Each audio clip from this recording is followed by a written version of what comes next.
Доброго дня, малята! Посміхніться один одному, посміхніться сонечку, посміхніться деревам за вікном.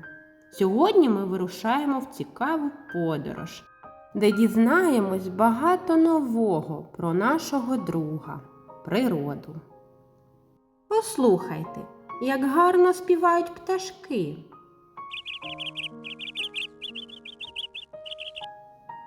Що це за звуки?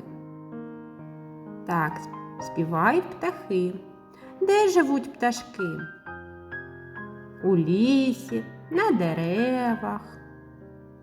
А що є в лісі? Ми бачимо дерева, квіти, тварин і траву. Молодці! Все це, малята, природа. Природа – це все, що нас оточує. І дерева, і квіти, і тварини, і пташки, і комашки. Давайте разом зараз поглянемо на картинки та скажемо, що це. Так, це квітка, а це дерево, вірно, а це пташка, так. А зараз кого ви бачите? Так, ведмедик, вірно. А зараз хто зображений на картинці? Вірно, це зайченятко, молодці дітки. Малята, в мене є чарівна коробочка з картинками. На ній зображені звірята. Давайте пограємо в гру, я вам буду показувати зображення. Ви будете називати, хто це і де він живе. Кого ви бачите? Так, це їжачок. Який їжачок?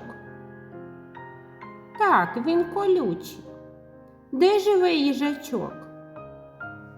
В лісі, під кущем, вірно. А це хто? Ми бачимо зайчика. Який зайчик? Так, він швидкий. У нього є довгі вуха. Він пухнастий. Розгляньте це зображення. Хто це? Так, білочка. Яка вона, дітки? Маленька, жвавенька, руда. У неї є довгий пухнастий хвіст. Де живе білочка, дітки? Вірно, на дереві, у дуплі. Молодці!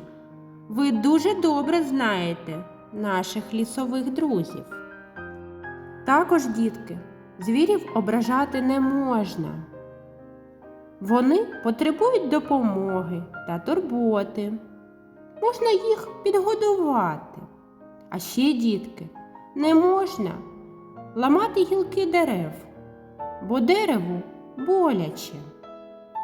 Не можна зривати квіти, бо вони зів'януть і не будуть так гарно цвісти.